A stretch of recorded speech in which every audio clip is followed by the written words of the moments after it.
Stéphane, bonjour. Bonjour. Alors, nous venons de terminer pratiquement les 72 heures du livre. Ça fait une semaine de séjour à Conakry. Premier sentiment? Il faut féliciter Sansi et le groupe pour l'effort fait. Parce qu'au moment où eux ils s'évertuent à faire quelque chose, d'autres dorment, ils font rien. Donc, même s'il y a des choses qu'on peut reprocher à ce salon, c'est déjà bien qu'il nous ait réunis de toutes parts et qu'ensuite que tout se fasse dans ce cadre, les causeries, les tables rondes, les ateliers, les rencontres. C'est déjà une prouesse et on encourage. Qu'est-ce qu'un biographe peut venir chercher à 72 heures du livre? Un biographe a déjà pour matériau le livre. Donc là où le livre est, il doit y être. Et a fortiori, quand le livre s'ouvre au cours de ces rencontres à des personnalités politiques, administratives, des parcours intéressants qui communiquent et convient le regard, un biographe peut y être.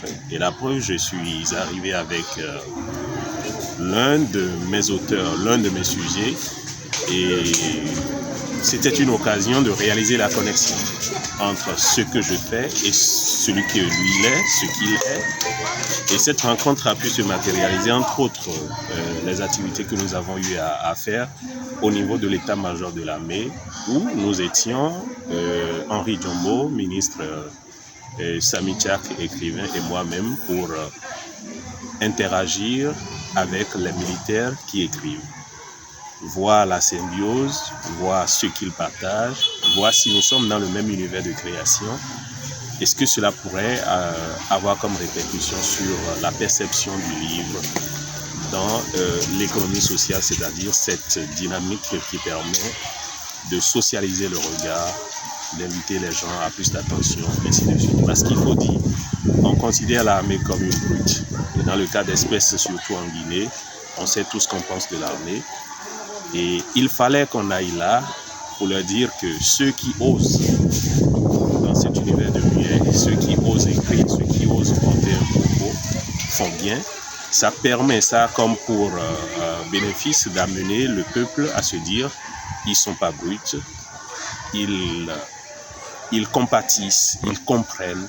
Parce que tout écrivain porte quelque part une certaine sociologie et ce qui se vit et se fait. Est-ce que vous n'avez pas l'impression d'avoir prêché dans le désert? On dit que chez les militaires, c'est le silence, c'est la soumission avant réclamation. Je m'imagine mal un militaire en train de prendre sa plume et de se confier au papier. Et pourtant, ils l'ont fait. Nous avons eu 2 lieutenants qui ont porté des livres et qui sont à 2 livres. Chacun d'eux a publié 2 ouvrages. Nous ne les avons pas lus, mais l'enthousiasme qu'il y a eu au niveau de la caserne permet de prendre la mesure et de comprendre que c'est des gens qui ont fait des œuvres appréciées par leurs compères. Et le général qui a présidé la cérémonie, général et en même temps directeur de cabinet, a d'ailleurs exhorté les autres militaires à mettre le pied dans les pas des autres, à les imiter. Et il a dit cette formule: bien vrai, l'armée est muette, mais tout ce qu'on ne peut pas dire, on peut l'écrire. On peut l'écrire, et il prenait l'exemple du ministre Diombo qui, tout en étant dans un gouvernement, peut critiquer certains écarts sociaux, critiquer certains écarts politiques. Un militaire, c'est pas un ministre, hein, il n'a pas autant de liberté, d'autorité. Oui, mais un militaire peut dire sous le couvert de la fiction ce qu'il pense. Nous-mêmes, nous venons parfois de pays où on est bâillonné. Je ne parle pas du Bénin. Mais il y a des pays de dictature célèbres par la brutalité dont ils font preuve. Mais n'empêche, des gens écrivent dans ce pays, des journaux paraissent, des auteurs écrivent une fiction pour dire ce qui ne va pas.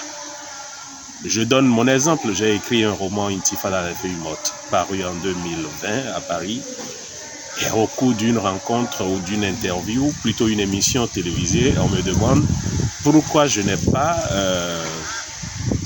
édulcorer la réalité avec des prêtres noms et qu'en citant réellement ou énormément des quartiers, des noms de personnes connues, je me mettrais à dos la fougue de la politique.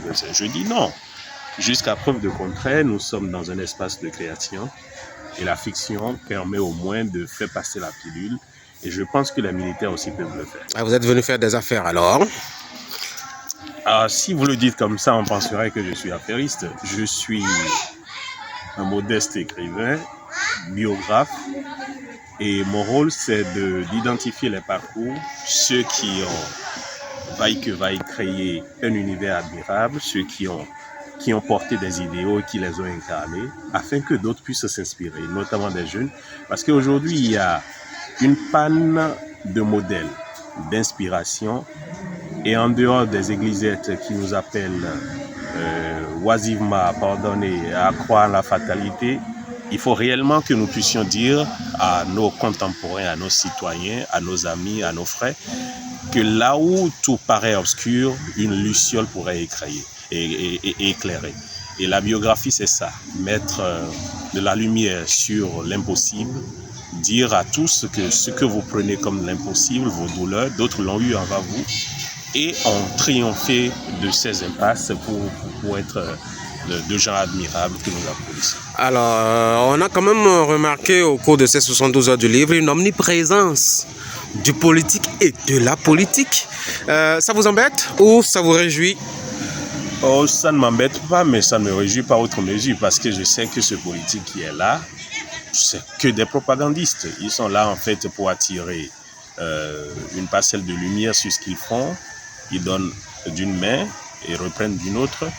Et donc, qu'ils soient là, moi, ça ne me dit rien, ça ne m'impressionne pas. C'est une solidarité de façade. Ils sont là juste parce qu'il y a des écrans, la télé, ainsi de suite, il y a du monde. On va certainement les applaudir. Mais va voir combien d'entre eux prennent le temps de lire, de connaître les auteurs de leur pays, d'apporter leur caution, leur soutien à la dynamique du livre dans ces pays. Je ne parie pas. Je ne parie pas sur ce coup. Alors, vous étiez donc, comme vous l'aviez dit tout à l'heure, avec votre sujet Henri Djambo. J'ai envie de dire l'intarissable, j'ai envie de dire le grand inspiré éternel.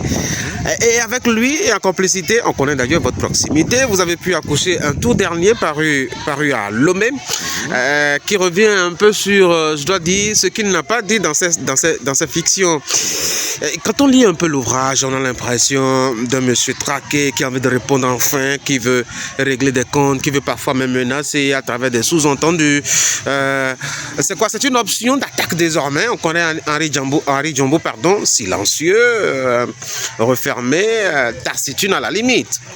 Non, je ne pense pas que ce soit une chasse à la sorcière, une façon de répondre entre griffes à certains adversaires ou certains ennemis.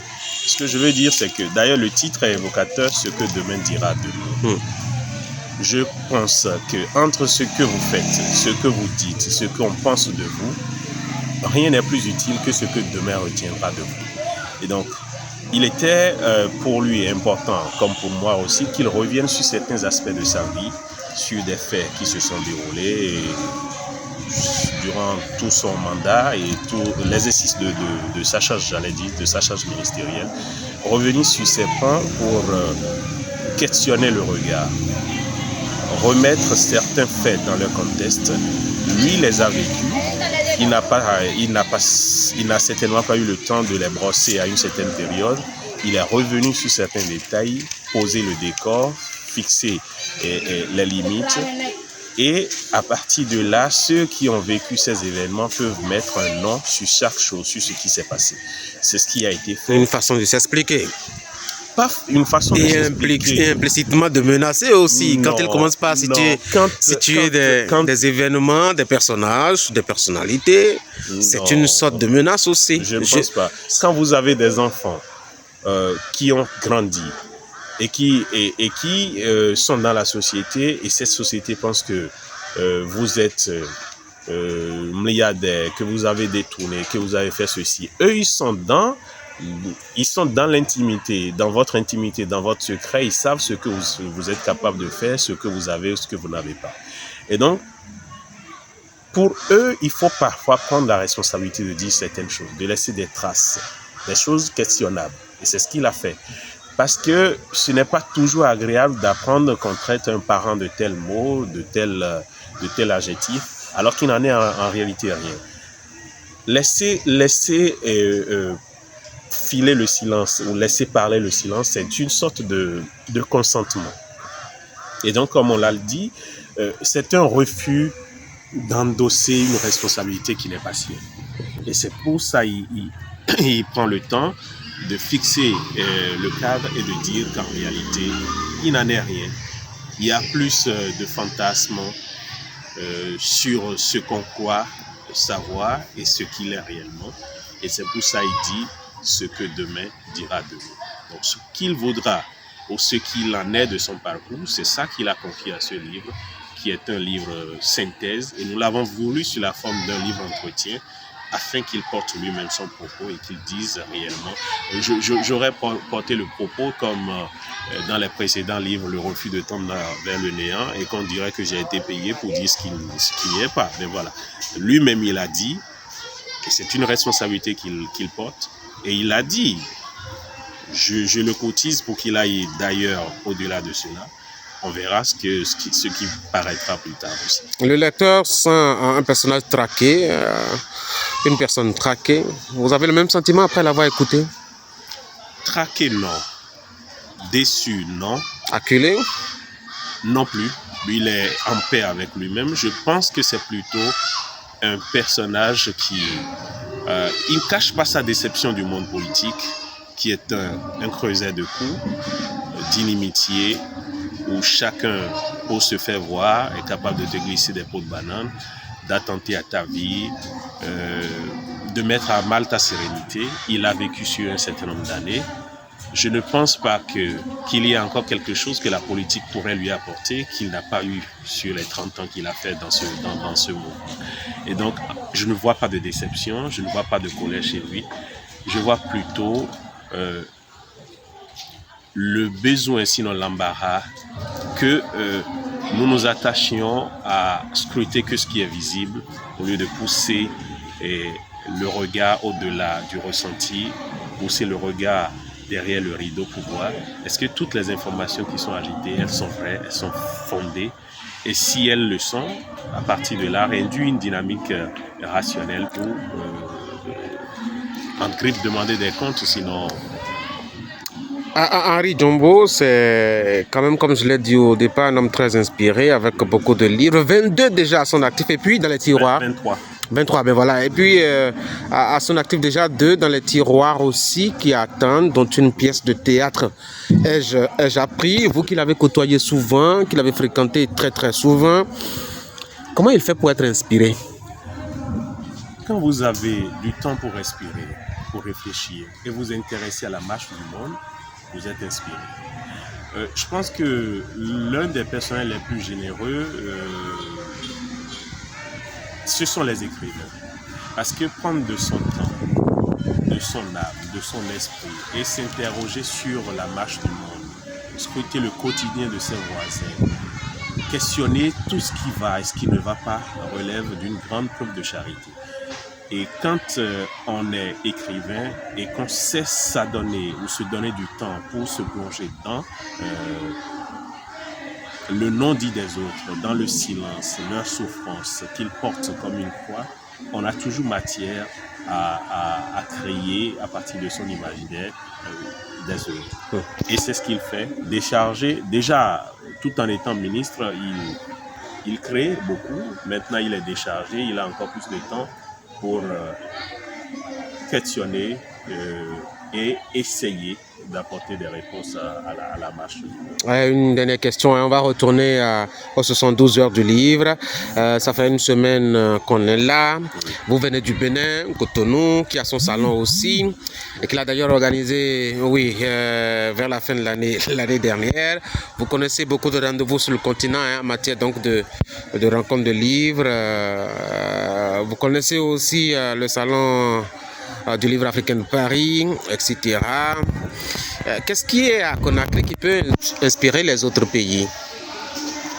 Je ne vois pas encore ce qui est à Conakry et qui peut inspirer. Ce qui pourrait plus ou moins, ce que je perçois comme un ajout, un complément, c'est qu'on soit parti de Conakry pour découvrir Bofa, qui est à plus de 150 km, rapprocher en fait l'événement de ces populations qui n'en ont pas besoin pour leur faire comprendre qu'en fait, le livre aussi peut drainer du monde, qu'il rencontre du beau monde. C'est en quelque sorte un filet jeté à la mer. On n'est pas sûr que cela donne du poisson, mais à force de le faire, ça fera repêcher du poisson. C'est une façon de dire que les enfants, les jeunes qui subissent ces événements, on n'a pas une métrique pour dire avec précision ce que ça leur apporte. Mais je suis sûr que demain, il y en a qui porteraient témoignage et qui diraient « Je suis devenu telle chose » ou « Je suis devenu tant » parce qu'à un moment donné, le livre est venu jusqu'à moi. J'ai compris que le livre pouvait être aussi intéressant. Stéphane Akploga, merci. Merci.